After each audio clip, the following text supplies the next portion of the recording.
Assalamualaikum warahmatullahi wabarakatuh.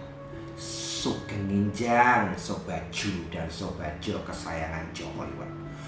Berjumpa kembali bersama saya Joko Liwat yang paling bagus dewe sedunia. Kita bertemu kembali di channel YouTube kendalaku.com untuk membacakan berita dari web portal media online kita, yaitu kendalaku.com. Kendalaku.com ini adalah web portal yang berisi tentang berita nasional dan internasional, hobi, hiburan, olahraga, dan semua berita yang lagi hits di masyarakat. Nah, Joko Liwat hari ini akan membacakan berita seputar Hari Raya Imlek. Tapi sebelumnya, Sego Liwat lawo peyek yen ditolak ojo mewek, maca berita ning kendalku dewek.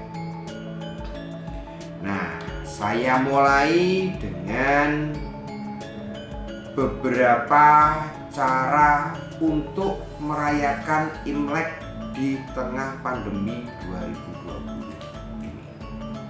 Jadi pandemi virus corona ini telah mengubah kita, kehidupan bermasyarakat dan sosial, dan mendorong masyarakat untuk menyesuaikan seluruh kebiasaannya ke adaptasi kebiasaan baru. Nggak terkecuali dalam merayakan hari raya. Misalnya saja Hari Raya Imlek. Untuk mewujudkan semangat positif tersebut, Joko Liwat ada beberapa kegiatan yang dapat dilakukan untuk merayakan Imlek agar tetap berkesan, meskipun secara virtual. Contohnya satu, silaturahmi secara virtual. Seperti yang biasanya kita ngasih angpau secara langsung, kita akan mengasih angpau secara virtual saat kumpul keluarga besar. Jadi tahun ini memberikan angpau bisa disiasati melalui layanan digital atau transfer bank, atau yang lebih hits lagi di sosial masyarakat sekarang ini adalah mengirimkan saldo elektronik, seperti saldo ShopeePay yang langsung bisa dimanfaatkan kegunaannya, bisa untuk belanja ya toh, bisa untuk bayar tagihan. Jadi transaksi keuangan bisa dilakukan secara virtual. Transfer yo monggo, mau ditransfer ke rekeningnya Joko Liwat ya malah aneh kan nggih, ngoten. Tapi semua itu tetap bisa disiasati.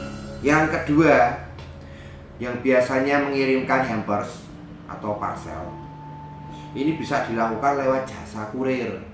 Nah, biasanya berkunjung sambil bawa nih hampersnya, dikasihkan keluarganya atau dikasihkan sanak saudaranya. Kita menggunakan jasa kurir.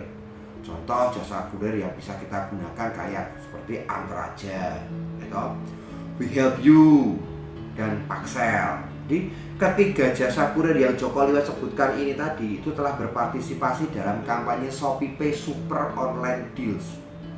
Kalau adik-adik, saudara-saudara, sedulur-sedulur yang tengah merayakan Imlek ini, bisa dibuka aplikasi di ShopeePay di handphonenya.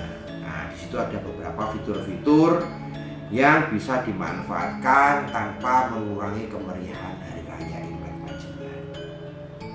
Contoh yang ketiga, makan malam yang biasanya dilakukan bersama keluarga besar di restoran. Nah, di tengah pandemi ini kita menyiasatinya dengan delivery, take away. Jadi makan bersama keluarga bisa di rumah saja, tanpa mengurangi kelezatannya, tanpa mengurangi kemeriahannya. Rumah bisa didekor, dibuat semarak, pesan ke restoran favorit. Jadi masakannya pun tetap masakan restoran dengan suasana restoran, tapi di rumah saja. Nah, di ShopeePay pun ada namanya fitur deals sekitarmu. Dicari itu deals sekitarmu. Di aplikasi ShopeePay itu juga dapat memilih berbagai restoran. ada promo-promonya juga. Jadi diklik, nanti dipilih restoran mana yang mau dituju, pilih makanannya, ya terus sampai rumah. Tanpa mengurangi kemeriahan hari raya Imlek saudara-saudara kita yang tengah merayakan. Jadi kita mari meriahkan hari raya Imlek dengan di rumah saja. Homsi Fancai. Nah, untuk berita selanjutnya, Joko Liwat akan terbang dulu ke Cina. Joko Liwat sedang mengulik atau mencari tahu tentang sejarah wedang ronde. Sedulur-sedulur, saudara-saudara, pasti ada yang belum tahu bahwa ternyata sejarah wedang ronde ini aslinya dari Cina. Minuman ini dulu adalah merupakan persembahan untuk dewa yang untuk memeriahkan Imlek. Jadi nama wedang ronde yang populer di Indonesia ternyata minuman asli khas Cina saat tahun baru Imlek. Selain itu juga merupakan persembahan untuk para dewa pada sesaji di altar kelenteng saat perayaan tahun baru Imlek. Nah, Joko Liwat pernah mewawancarai, bertanya kepada seorang budayawan Tionghoa asal Semarang, namanya John Gideo. Saat ditemui beberapa waktu lalu, beliau menceritakan sejarah soal wedang ronde tersebut. Dulu katanya, karena saat musim dingin di Cina itu bisa menjadi sangat ekstrim, maka untuk meminta keselamatan dibuatlah sesajian kepada para dewa untuk menanggulangi musim dingin dengan sebuah sajian minuman hangat. Jadi masyarakat Cina itu sangat khawatir dengan hawa dingin pada saat itu karena bisa sangat ekstrim. Kemudian mereka membuat racikan dari bulatan ketan dan gula, lalu dicampur dengan air jahe panas agar hangat saat diminum. Imlek di Cina itu terjadi pada saat musim dingin. Jadi dewa diberi sesajian minuman penghangat agar permintaan dapat disampaikan ke Tuhan untuk dikabulkan dari bahaya musim dingin. John Gideo juga menjelaskan bahwa sejarah wedang ronde di Indonesia ini ternyata sudah cukup lama dan cukup panjang. Jadi sejak tahun 400 Masehi, di mana saat itu para saudagar Cina yang telah menginjakkan kaki di tanah Aceh, Banten dan Jawa untuk bisnis dagang. Jadi mereka merasa hawa di Nusantara ini hampir sama dinginnya dengan di Cina. Maka mereka memperkenalkan wedang ronde pada masyarakat lokal yang ternyata mampu menerima wedang ronde tersebut. Karena selain halal menurut Islam, bahan-bahannya pun juga sangat mudah didapat di Indonesia. Jadi waktu itu diperkenalkan wedang ronde, masyarakat ternyata menyambut baik ya, karena memang wedang ronde itu dibuat dari bahan-bahan yang kayak rempah-rempah ataupun bahan-bahannya sangat mudah ditemui di Indonesia dan halal untuk menurut ajaran agama Islam.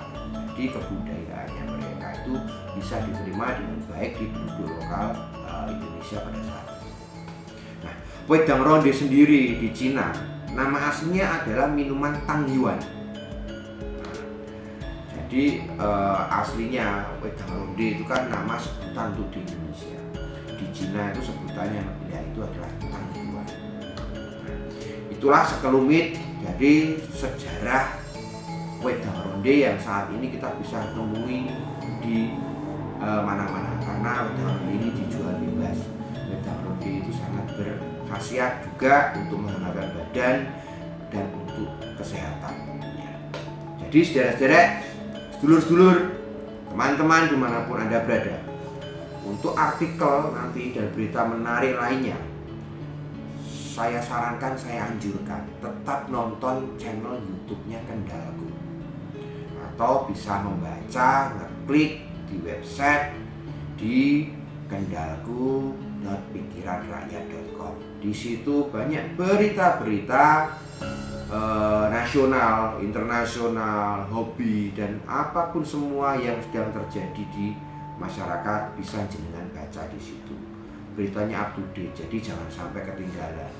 Kalau jenengan mainan sosial media, Facebook, Instagram, Twitter. Kita juga hadir di beberapa media sosial tersebut. Deskripsinya, linknya ada di bawah channel YouTube ini. Jadi baiklah, seperti biasa di akhir berita dalam tawa ini, di akhir berita yang Joko Liwat bacakan ini, Joko Liwat akan membawakan sebuah kata-kata bijak atau pantun buat saudara-saudara semua. Tuku gendis ning pasar minggu, ojo lali tuku madu. Hei manis, apa kabarmu? Aku rindu dengan senyumanmu. Jangan lupa like, follow, dan subscribe. Tetap melaksanakan protokol kesehatan 3M, cuci tangan dengan sabun dan air mengalir, selalu memakai masker, dan jaga jarak. Assalamualaikum warahmatullahi wabarakatuh. Salam.